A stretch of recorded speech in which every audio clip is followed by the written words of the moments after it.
Can I eat your leftovers? Homeless woman asks a millionaire, and he changes EVR White Teen G. Before we begin, tell me in the comments. Where are you watching this story from? I love knowing how far these stories reach. And if you love emotional love, stories full of twists and heartwarming endings, make sure to subscribe to the channel. That really helps us keep bringing you stories like this one. It was a cold autumn night in Denver. The wind cut sharply through the downtown streets, making the few people still walking clutch their coats tighter and quicken their steps.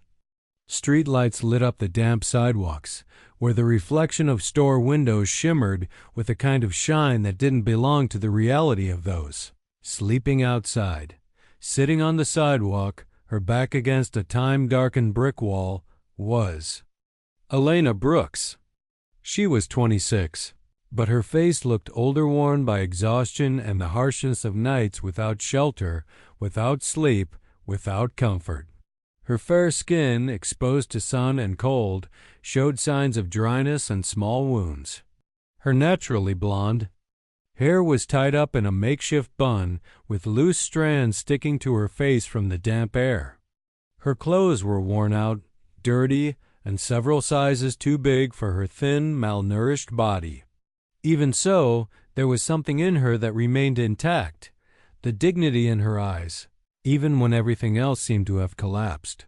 Across the street, there was an upscale restaurant with a glass front and warm amber lighting that created an elegant atmosphere.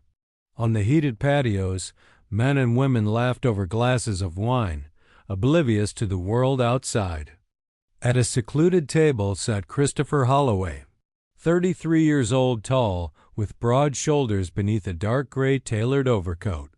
His light brown hair was perfectly styled, and his gray-green eyes watched the street with a distant, almost cold expression. He dined alone, as he did every night, always in the same spot, always surrounded by silence. Elena saw him before he saw her, not because he was paying attention, but because she, used to looking for crumbs where no one else did, noticed everything. He looked untouchable, unreachable, part of a world she had lost or maybe never even belonged to. But in that moment, hunger hurt more than pride. She stood up slowly, wiping her hands on the sides of her pants. She walked to the low railing of the restaurant patio. The security guard took a step forward, but hesitated when she didn't come any closer. She stopped there, standing just a few feet from Christopher's table, and waited for him to notice her. He looked up. For a moment, time seemed to stretch. Those eyes so used to luxury, control, the indifference that pretends not to be disdain locked onto hers with an intensity that took her breath away. She took a deep breath, and with a soft voice, almost a whisper, said, "Can I eat your leftovers?" Christopher didn't answer right away. His eyes moved over her face, her messy hair, her hands trembling from the cold, her deep, tired blue eyes, but still alive. He could have ignored her. He could have waved for the waiter. He could have turned away like he always did. But he didn't. Instead, he slowly pushed the plate in front of him toward her. It was a mushroom risotto with white truffle, still warm. He didn't say a word. He simply set his silverware aside, moved the neatly folded napkin away, and looked at her as if to say, "I'm not doing you a favor. I'm offering you something as an equal." Elena hesitated, not because she doubted his intention, but because in that quiet gesture there was something she couldn't name, a kind of respect that disarmed her. She stepped forward, took the plate carefully, as if holding something too precious. She sat on the edge of the sidewalk, beside the patio, and began to eat slowly, in silence. With each bite, her stomach settled. But her heart raced. Christopher watched her discreetly, his brow slightly furrowed. There was a lump in his throat he couldn't explain. This woman, with her worn-out appearance and tattered clothes, was stirring something inside him that he had long since learned to suppress. And as she ate, eyes misty but posture upright, As if refusing to appear small in the face of the luxury surrounding her, he had the strange feeling that he was looking at someone who knew pain and still carried beauty. There were no names exchanged, no smiles, but in that brief encounter an invisible thread had formed between them made of silence, hunger, compassion, and something deeper. Something neither of them knew how to name yet. That night, Christopher went home earlier than usual. The mansion on the outskirts of Denver, surrounded by pine trees and overlooking the distant city lights, seemed even quieter than normal. The wide hallways, the luxury furniture, the fireplace crackling in the corner of the living room, all those things that had brought him comfort for years now felt cold, empty. He sat on the edge of his bed, took off his watch and placed it on the nightstand with a soft thud. He stayed there, motionless, staring at the floor for long minutes. But it wasn't the silence that bothered him. It was the memory of Elena's eyes. The way she held the plate with both hands, like it was something sacred. The way she ate slowly, with tearful eyes, as if she were savoring more than just the food, maybe the simple fact of being seen, or being treated with dignity. And then that brief look of gratitude. That look stuck with him like a thorn. She hadn't said anything else, but he felt there was so much behind that silence. There was a story, pain, pride, and above all, a quiet strength that left him unsettled. In the days that followed, Christopher tried to stick to his routine, meetings, video calls, reports to sign. But her image kept coming back, like a soft shadow, like an absent presence. One morning, while drinking his coffee from a French porcelain mug, he stared at his own reflection in the window glass. The perfect suit, the neatly aligned tie, the flawless face. On the outside, everything the same. On the inside, everything out of place. He didn't tell anyone. He grabbed his car keys and left. No security, no driver. Just him driving through the downtown streets, his eyes scanning every corner, every group of people gathered on sidewalks, every lost gaze that crossed his. He went by shelters, stopped in alleys, walked into discount stores, cheap cafes, and community support centers, always with some excuse, but deep down he was looking for her. During one of these visits, he stepped into a small convenience store. The man at the counter recognized him. "You're that Holloway guy, aren't you?" "The hotel guy." Christopher nodded slightly. "Looking for someone?" the clerk asked, a bit wary. He hesitated, then answered, "A woman, blonde, young, sad eyes." "But strong." The man shook his head. "A lot of people like that come through here.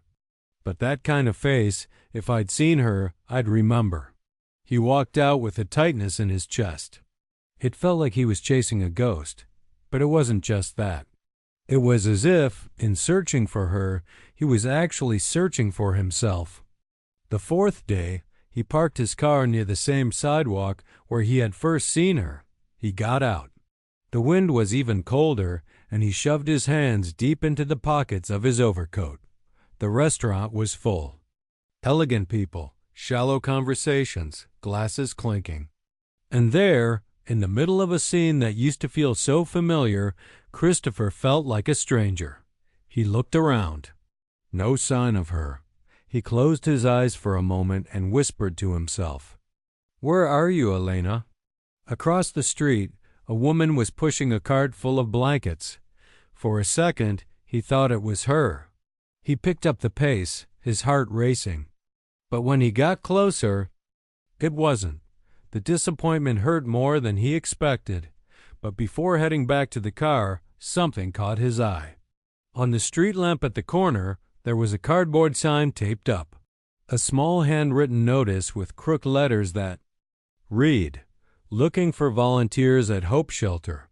Women experiencing homelessness.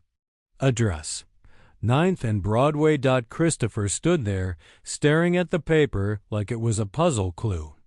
His eyes stayed fixed for a few long seconds. Then he murmured, "Maybe," and he got in the car, turning the key with a strange feeling in his chest, a mix of anxiety, fear, and hope. He didn't know what he would find, but he knew what he was looking for. And it wasn't just a woman. It was the one person who, with a silent gesture, had shaken his entire world. And at that moment, behind the wheel, with his hands steady and his heart in turmoil, he understood. He wasn't looking for Elena. He was trying to find the part of himself she had awakened. Snow had started to gather on Denver's sidewalks as Christopher turned the corner at 9th and Broadway. The air sliced across his face like a blade, and his heart pounded not from the cold, but from the expectation. The simple, worn-out sign of the Hope Shelter swayed in the wind. It was a small place with fogged-up windows and metal doors. Ordinary people crowded there for a bit of warmth and dignity. He parked quietly, took off his gloves, straightened his coat collar, and crossed the street. He looked around carefully, but without rush. He studied every face, every figure sitting on the sidewalk or curled up by the door. And then he saw her. She was sitting on the ground, near the entrance of the shelter, wrapped in a threadbare blanket. Her blonde hair was a little shorter now, tied back with a worn-out elastic. Her face was pale, but her eyes were still the same. Blue, deep, like a stormy sea trying to hide its own abyss. For a moment, he stood still. He felt a lump in his throat, as if that sight had anchored him in place. Then he took a step forward. "Elena!" She slowly lifted her eyes as if she recognized the voice before the face. When she saw him, her body stiffened. Her eyes narrowed, and her breath caught in her chest. By reflex, she pulled the blanket tighter, trying to shield herself not just from the cold, but from the memory. "What are you doing here?" Her voice came out weak, but steady. Christopher took another step. He stopped just a few feet away. He raised his hands calmly, like someone approaching a wounded animal. I looked for you. For days. I couldn't forget." Elena looked away, swallowed hard. "You saw me dirty and hungry. There's not much to remember." "That's not true," he said quietly. "I saw you. Really saw you. I saw strength. I saw dignity. Even when everything around you tried to erase that." She didn't reply. She just closed her eyes for a moment. She was tired. Tired of people who said beautiful things and then disappeared. Christopher noticed the invisible wall she still carried. So he knelt down, right there on the cold, dirty sidewalk, leveling his eyes with hers. "I didn't come to offer you pity, Elena, or charity. I just want to help, if you'll let me." She looked at him, with mistrust, with pain, with fear, but also with something she didn't want to admit, hope. "One night," she said, crossing her arms. "One single night of shelter, and with one condition." "Anything," he replied, without hesitation. "Don't treat me like a project. I'm not a cause, or a weight on your conscience." Christopher's eyes filled with emotion. He nodded, offering a small, broken smile. "I just want to see you okay, that's all." Elena took a deep breath. And then, slowly, she stood up. The blanket slipped a little, revealing her thin arms and the donated winter clothes that couldn't keep the cold from her skin. She didn't touch him. She just walked beside him toward the car, in silence. Christopher opened the car door as if he were welcoming someone valuable, and to him, she was. She got in hesitant, but she did. And in that simple act, a door also opened inside her, small, quiet, almost unnoticeable. But opened as the car pulled away through the wet streets. No words were spoken, but something new hovered between them. It wasn't trust yet, not even forgiveness. It was possibility. The car stopped quietly in front of a modest shelter on the east side of Denver. The fogged windows let out a soft yellowish light, unlike the biting cold outside. Christopher stepped out and opened the door for Elena, saying nothing. He just looked at her with that same quiet respect, as if he understood the weight of what she was doing without needing to put it into words. She hesitated for a few seconds. Then she took a deep breath, stepped out of the car, and walked into the shelter with slow but steady steps. It was just for one night, just to catch her breath. The shelter coordinator, a woman with a soft voice and gray hair tied in a simple bun, welcomed her with a warm smile. "You can stay as long as you need, dear. No one here asks where you came from. We only care about where you want to go." Elena just nodded, a lump forming in her throat. She was led to a simple room with a narrow bed, a clean blanket, and a small mirror fixed to the wall. Beside it, a basket with hygiene items, used clothes still in good condition, and a folded towel. Alone, she sat on the edge of the bed.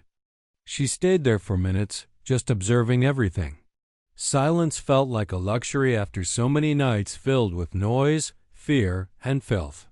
She carefully took off her worn-out shoes, feeling the clean floor beneath her feet. She stood and walked. To the mirror, what she saw made her look away immediately. Her eyes were sunken, dark circles under them, lips cracked. Her hair, tangled and uncut, partially hid her face. But there was something there. A delicate line on her chin, a stubborn shine in her eyes, like a seed that had survived the concrete. She moved closer to the mirror, touched her own face with the tips of her fingers, and whispered to herself, "You're still here." That night, Elena took her first hot shower in months. The water running down her body seemed to wash away more than just dirt. It carried away the shame, the pain tucked into the folds of her skin, the hopelessness that had clung to every pore. She washed her hair slowly, combing through it with her fingers, as if trying to reconnect with herself. When she came out of the bathroom, wrapped in a clean towel, she looked in the mirror again. She picked one of the outfits from the basket: dark jeans, a gray wool sweater, and a pair of thick socks. It wasn't fancy, but it was hers in that moment. It was a new beginning. The next day, Christopher came back. He was dressed simply, wearing a dark jacket and jeans, trying to look less like an executive and more like a human being. He brought 2 cups of coffee in thermal mugs and a paper bag with 2 muffins. She found him in the small common room of the shelter. He smiled as soon as he saw her, not with pity, but with a spark in his eyes. "I brought coffee," he said, holding out one of the cups. "I thought maybe you missed something warm that didn't come from a hospital vending machine." She raised an eyebrow. "You know that's not going to make you any less annoyingly rich, right?" He laughed, and so did she. For the first time in a long while, they sat on a worn but comfortable couch pushed up against the wall. They talked. First about simple things: the weather, the city, music. Then came stories, fragments of the past, wounds shared carefully, confessions whispered between sips of coffee. Elena spoke about how she lost everything in a matter of months, how she trusted the wrong people, how she became invisible to the world, and how, even while hurting, she never stopped hoping for something better. Christopher listened attentively, without interrupting, without trying to fix anything, just listening. "You're different than I imagined," she said at one point. "And what did you imagine?" he asked. She shrugged. "Cold, distant, one of those men who only get close out of vanity." He gave a small smile. "Maybe I was like that, before I met you." The words hung in the air. And the silence that followed wasn't uncomfortable. It was dense, filled with something unnamed but alive between them. She looked at him, really looked. For the first time, she didn't see the businessman or the millionaire, but a man. Someone who saw her deeply, not as a problem to solve, but as A woman. A woman who still deserved to be loved, even when she didn't believe it anymore. Christopher's eyes locked onto hers. And in that suspended moment, something shifted. There was no touch. No kiss, but a warmth grew like embers that refused to die out. And then, before either of them could say more, a volunteer walked in calling Elena's name. It was time for the community dinner. She stood up slowly, still feeling the weight of Chris's gaze on her skin. "Thanks for the coffee," she said, almost in a whisper. "Thanks for letting me be here," he replied. She walked to the door, stopping briefly before leaving. Without turning around, she murmured, "Will you come back tomorrow?" "If you want me to." She didn't answer. But the slight smile on her face was the most honest answer he'd ever received. In the days that followed, Christopher returned to the shelter many times, always with the same quietness, always bringing something, sometimes coffee, sometimes books, sometimes just silence. He never pushed, never intruded. He simply showed up, sat beside her, and allowed time to do the work he couldn't rush. On a cloudy Saturday morning, he arrived earlier than usual. He had a leather folder under his arm and a curious sparkle in his eyes. Elena was in the back garden, helping to plant herbs with other women. The dirt-covered gloves and sun-kissed face gave her a surprisingly peaceful look. Christopher waited for her to finish, then walked over. He stopped a few feet away and smiled like someone about to propose something he wasn't sure how she'd receive. "I've been thinking about you for a project," he said, straight to the point. She looked at him with a furrowed brow. "What kind of project?" "A social one, from the company. We're building a new community center near Lincoln Park. I want you to help me. Not as an employee, as a partner. Your experience could really make a difference." Elena let out a small laugh, almost in disbelief. "You want a former homeless woman as a partner in a Holloway Corporation project?" "I want someone who knows the kind of pain most people just pretend to understand." She went quiet for a few seconds. The wind passed gently, carrying the sound of dry leaves across the ground. "And if I say yes, it's not because you're trying to turn me into something I'm not, right?" "You're more than you think, Elena. I'm just trying to remind you of that." She squinted against the weak sunlight and sighed. "Then yes." Days later, she started at the community center. It was a large space, still under renovation, with the smell of fresh paint and walls waiting for color. The reception area was simple, but lit by big windows. There, between spreadsheets, schedules, and donation boxes, Elena began to blossom in a new way. They worked side by side. At first, it was purely professional, aligning schedules, dividing tasks, adjusting budgets. But over time, the small gestures began to appear. A coffee left on the table with a handwritten note.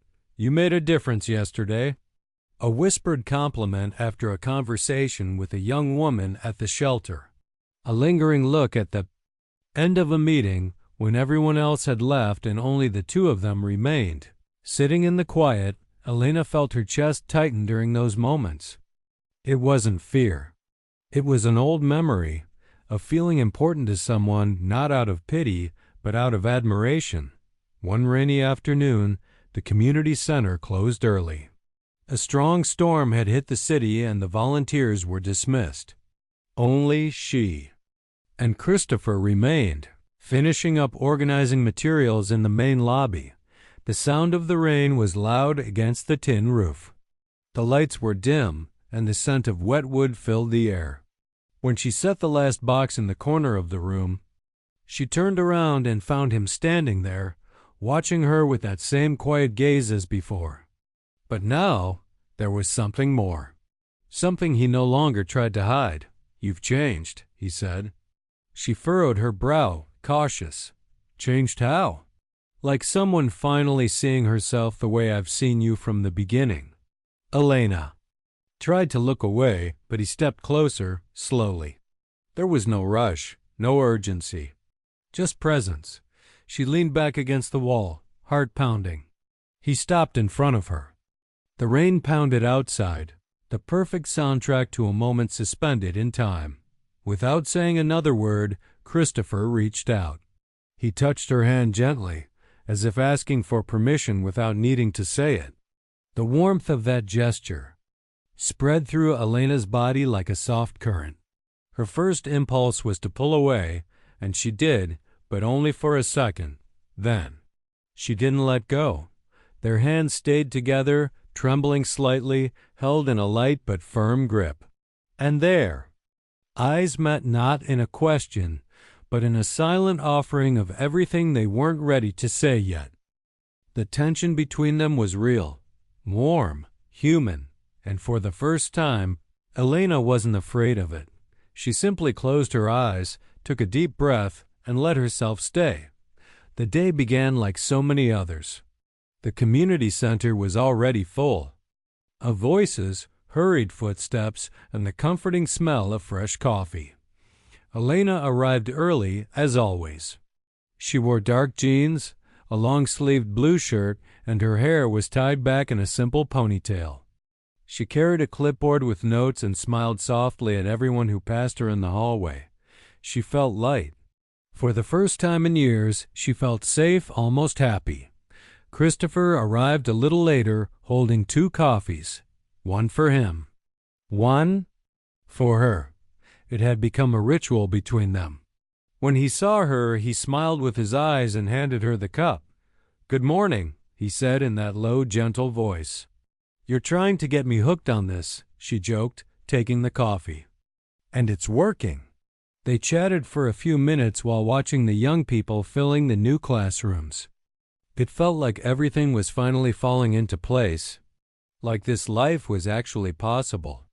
But peace doesn't last long when the past hasn't been buried. And Elena's was about to come back with force. That same afternoon, while she was organizing reports in a small makeshift office, she heard hurried footsteps in the hallway. The sound was tense, worried.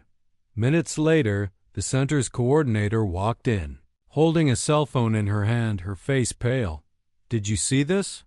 she asked, handing over the phone. On the screen, a shaky video started to play. The image was old, low quality, but clear enough to leave no doubt. It was Elena, in the middle of the street, screaming, crying, her face distorted by desperation and her hair loose. Police officers were holding her tightly, handcuffing her as she fought back, sobbing. Elena froze, as if the air had been ripped from her lungs. She watched without blinking, without reacting. The video spread across social media within minutes. Gossip sites and business columnists picked it up with cruel headlines. Former homeless model of social project exposed in explosive video. Manipulator or victim? Holloway Corporation CEO involved with ex-con. The woman who fooled Denver's elite with a heartwarming story. Christopher's phone wouldn't stop ringing. It was partners, lawyers, board members, all demanding explanations. The atmosphere inside the company turned into a silent storm. That night, during a meeting with the executives, one of the board members was blunt. "This is going to cost us millions in reputation. Mr. Holloway's personal involvement with that woman must end immediately." Christopher clenched his jaw. He looked around. None of the faces in that room knew who Elena really was. None of them knew her story. But in that moment, under pressure, with no time to think with his heart, he gave in. "I understand," was all he said. He didn't defend her. He didn't explain. He just gave in. The next morning, Elena arrived at the center and immediately noticed the strange atmosphere. People avoided her gaze. Greetings were short. The silence hurt more than any words could.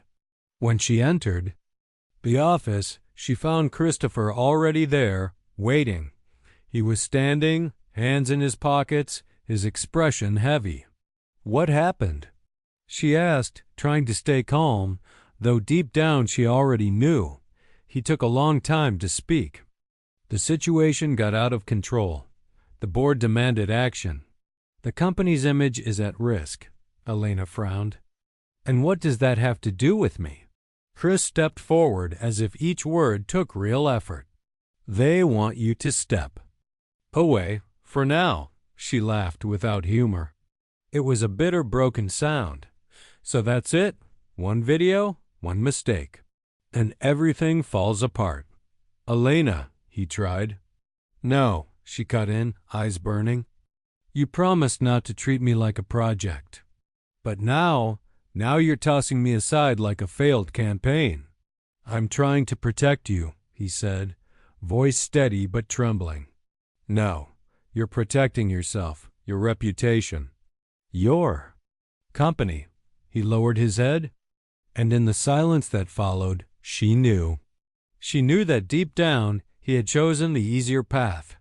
You're no different from the rest, she said quietly, her voice full of pain. For a while I believed you were, that you saw beyond. But when the world pointed its finger, you let me go, just like everyone else.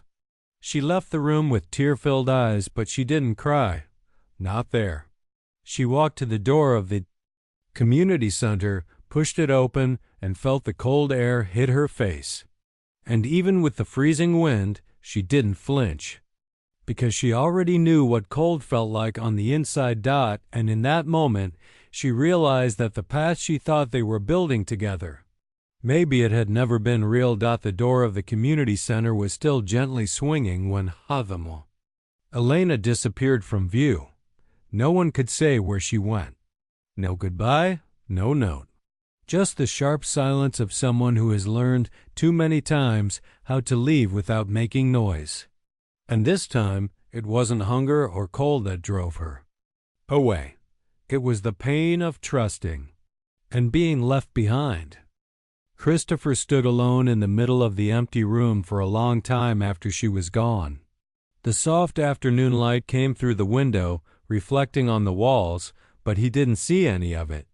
Everything felt far away. Unreal. He picked up his phone and called her. It rang again, went to voicemail. He tried again, one more time, then stopped. He threw the phone down on the table, not hard enough to break it, but with all the anger aimed at himself.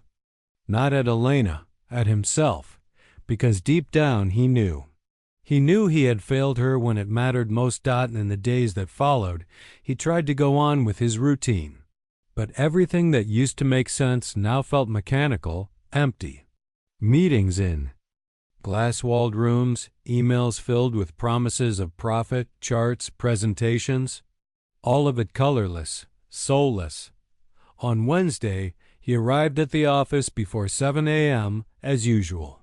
He sat at the head of the long meeting table, looked at the papers in front of him, and felt a growing emptiness in his chest. He took a deep breath, ran his hands over his face, and for the first time in years, removed his badge, placed it on the table, and walked out. Tell the board I'll be away for an indefinite period, he told his assistant. His voice choked, but steady. Mr. Holloway, is everything okay? She asked, concerned. No, but it will be. And he left. In the following days, no one saw him in the usual places. He gave up the luxury car, the suit, the fancy restaurants. He started walking around the city in simple clothes and a thick, worn-out coat. He walked the streets like a man, searching not just for someone, but for redemption. He went to the shelter where he had first met her. He asked around, described her, waited. Nothing. He visited support centers, churches serving soup at night, community clinics. No one had seen her. Her name seemed to have vanished along with her. On the third night, the temperature dropped sharply. The wind tore through Denver's corners, and snow began to gather on the sidewalks. Christopher sat on a bench in a park, hands cold and heart even colder. He looked at the street lamps, the shadows, the quiet groups of people lying beneath blankets, and he thought, How could I have lost her like this? He replayed every gesture, every word, his silence, the exact moment he chose to stay quiet in front of the board. The fear of falling, the fear of being tainted. But now, he understood that what he had lost was far more serious than any headline. He had lost the only love that couldn't be bought. The next morning, he went to the alley where he had first seen her. A couple of unhoused people were sitting near the same restaurant. He offered money in exchange for information. Showed a photo of her. One of the men recognized her. She came through here. Not long ago. Had a backpack. And a face that said, she didn't want to be found. Where did she go? Christopher asked, already standing, holding his breath. North. Maybe to the river or the train tracks. People who want to disappear usually follow the sound of the rails. That night, he followed the path they pointed out. He arrived at an abandoned industrial area where the railway cut through the city like an old scar. He walked between train cars, dark warehouses, and flickering streetlights. He shouted her name once, twice, no answer. But in that empty stretch of concrete and steel, something inside him shifted. He wasn't just looking for Elena anymore. He was facing, head-on, the man he had been until that point. The man who gave speeches about empathy, but backed away when love demanded courage. The man who said he saw her, but didn't stay when she needed defending. Now, he was there. No armor, no applause, no suit. Just a man. And a regret heavier than his own name. Forgive me, he whispered into the dark, not knowing if she could hear. Just let me find you. Even if it's only to hear that it's over. And in the background, beneath the hum of the tracks, a distant sound began to form. It wasn't an answer yet. But maybe. It was the beginning. Winter was taking its last breaths when Christopher, after days of barely sleeping, decided to look for the truth behind Elena's pain. That night by the tracks, where he heard himself more clearly than ever, had been the end of denial. He knew he could only try to find her again if he faced, honestly, what she had been carrying. He returned home with a tired face, but determined eyes. He contacted a trusted private investigator, someone who didn't ask questions, just brought answers. And this time, Christopher was ready to hear everything, even if it hurt. Within a week, the documents arrived. A thick folder filled with clippings, testimonies, medical reports, and court files. He read every word in silence, never looking away. Each page revealed another layer of injustice, abuse, and silenced pain. Elena Brooks had been arrested for disorderly conduct after an emotional breakdown in the street, yes. But what no one had told was what came before. The boyfriend who convinced her to open an account in her name, the loans taken without her knowledge, the bank fraud in which she was used as bait. When she tried to report it, she was threatened. When she tried to prove her innocence, no one listened. And when she screamed in the streets, she was handcuffed. The tears came without warning. Christopher leaned back in his office chair, hands trembling. He whispered to no one but himself, "My God, what did they do to you?" The next morning he called a press conference. For the first time, it wasn't about business. He wore modest clothes, a serious face, and a steady gaze. The journalists expected a formal statement about the company's reputation, maybe an announcement of permanent separation. But that's not what they heard. Christopher stood before the microphones and said, "For years, I was praised for my social projects, for championing causes and lending a hand. But a few weeks ago, when I truly had a chance to prove I believed in dignity, I stayed silent, and for that, I apologize. Publicly, not to the press, not to investors, but to a woman named Elena Brooks. She was judged, condemned, and discarded for a crime she didn't commit. Today, I bring proof of that." He held up the documents. explained every detail. His voice didn't waver, but his eyes filled with tears. I abandoned her when she needed me most. And if she ever hears this, I just want her to know that there's no excuse for my cowardice, only regret. Social media reacted with surprise. The tone in the media shifted. But Christopher wasn't looking for public redemption. He wanted only one thing, to find her again. In the following weeks, he went back to walking through shelters. He spoke with social workers, discreetly asked for leads. Until one day, a woman recognized him in a small community church in the 5 Points neighborhood. "You're the man from the video, right?" "The one who spoke about Elena." He nodded, hopeful. "Is she alive?" The woman smiled gently. "She's more alive than ever. She's helping us at a women-only shelter near Jefferson Park. Takes care of girls who went through what she did. She never mentioned your name again, but I know she misses you." Christopher didn't waste a second. That same day, he went to the place. A renovated warehouse painted in warm tones, with a simple sign, Casa Esperanza, by women, for women. He walked in slowly without making a scene. The smell of fresh coffee and soap filled the air. He saw women smiling, children drawing, and volunteers stacking blankets. And then he saw her. Elena was in the corner, crouched down, helping a young girl fold clothes. She wore a simple t-shirt, black pants, and her now shorter hair fell softly over her face. She looked at peace. Christopher stopped, unable to take another step. His eyes filled with tears, and for the first time he cried. Not like a defeated man, but like someone who had finally understood the value of everything he had lost. Elena lifted her face. Her eyes met his. For a second, no one breathed. Everything stood still. She didn't move. She didn't run. She didn't smile. She just watched. He walked toward her, slowly, eyes red, hands empty. "I didn't come to ask for anything," he said, his voice shaky. "Not forgiveness. Not to get you back. I just wanted to see you well, and you are." She didn't answer right away. She just looked at him in silence, trying to figure out what had changed. And then, in a soft voice, she asked, "Why now?"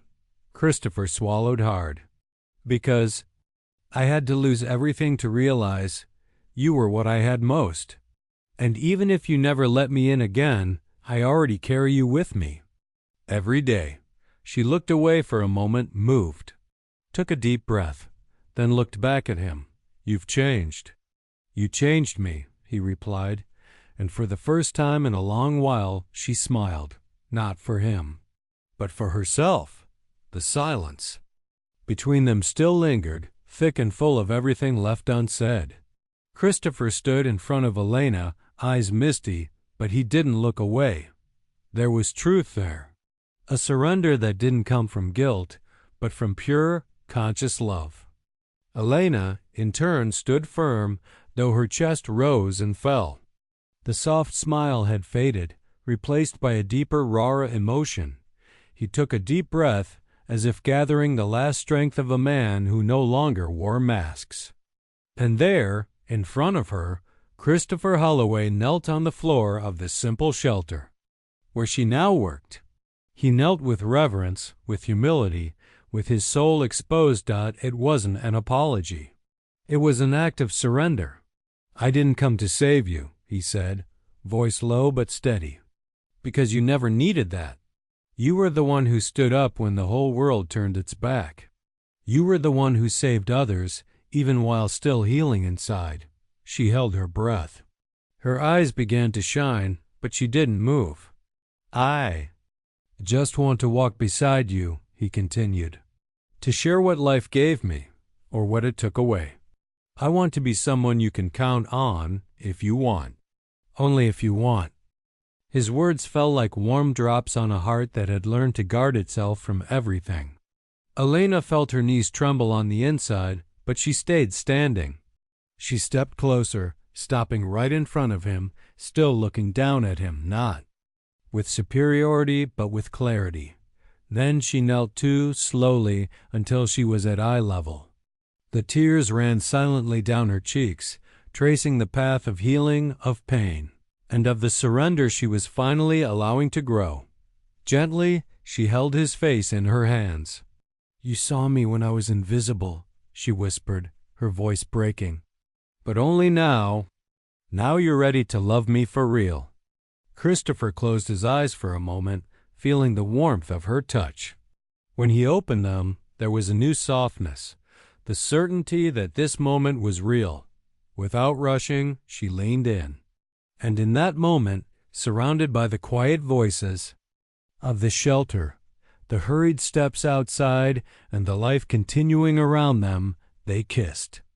Not like people who crave, but like people who recognize. Like someone coming home. The kiss was slow, filled with everything they had held back. Unspoken promises, interrupted dreams, shared scars.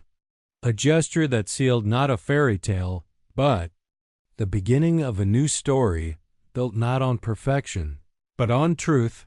When they pulled away, still with their faces touching, Christopher leaned his forehead against hers and whispered, "If you'll let me, this will be the first day of all the days I still want to live with you." She smiled through her tears and replied, "Then come. But take your time, because I'm done chasing love. I want to walk with it."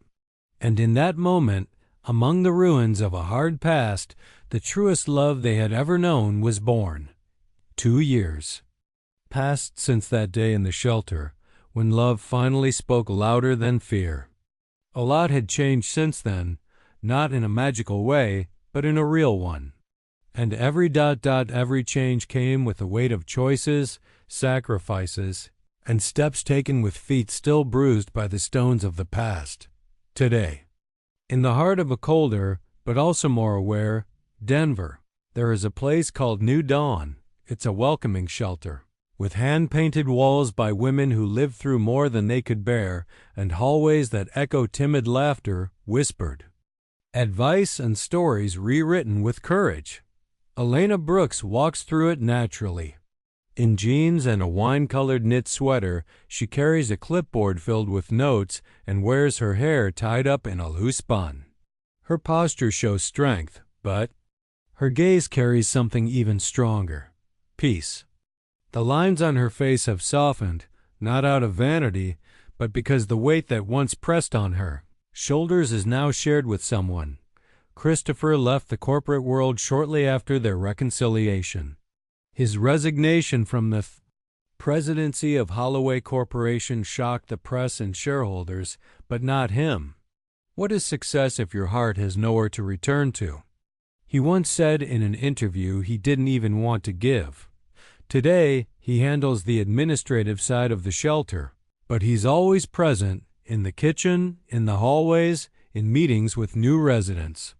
He's learned to listen, to be present, and above all, to love in a simple, steady way, with no need to prove anything, just to be.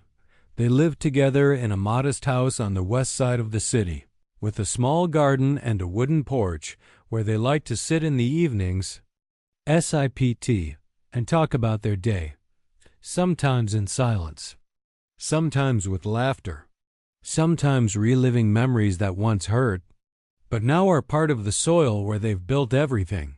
One afternoon, after wrapping up a conversation circle with new arrivals at the shelter, Elena was approached by a young woman who had arrived just a few days earlier.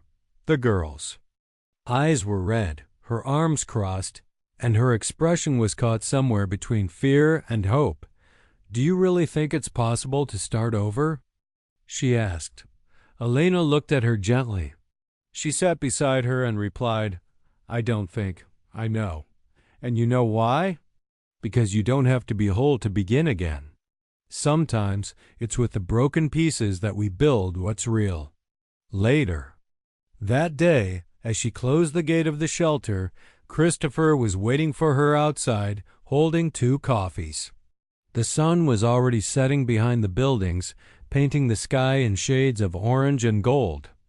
How many new women today?" he asked, handing her the cup. "3," Elena answered, taking the coffee and brushing her fingers against his. "And one of them reminded me a lot of myself." He gently pulled her close by the waist, resting his forehead against hers. The gesture was ordinary, but full of meaning. "You're proof that love doesn't need to rescue. It just needs to stay." Elena smiled, resting her face against his chest. There, in that ordinary moment, was everything she had searched for her whole life: refuge. They didn't live a fairy tale. They still argued over silly things, still carried scars, and there were still hard days. But there was no more loneliness, no more destructive silence. There was respect, mutual choice, and the daily decision to keep walking side by side. And so, as the city lights flickered on and the cold wind picked up again, Elena's voice echoed in her journal, where she sometimes still wrote to remember what she had overcome. Real love isn't the one that pulls you out of pain. It's the one that walks with you until the pain transforms. Now tell me, what did you think of this story? From 0 to 10, what score would you give this love built on pain, truth, and healing? I really want to know your opinion, so write it here in the comments. If this story touched your heart in any way, don't forget to like the video, share it with someone who needs to hear this today, and subscribe to the channel so you don't miss any of our upcoming stories. And before you go, I've picked another moving story that will reach even deeper. Click it and keep getting emotional with us.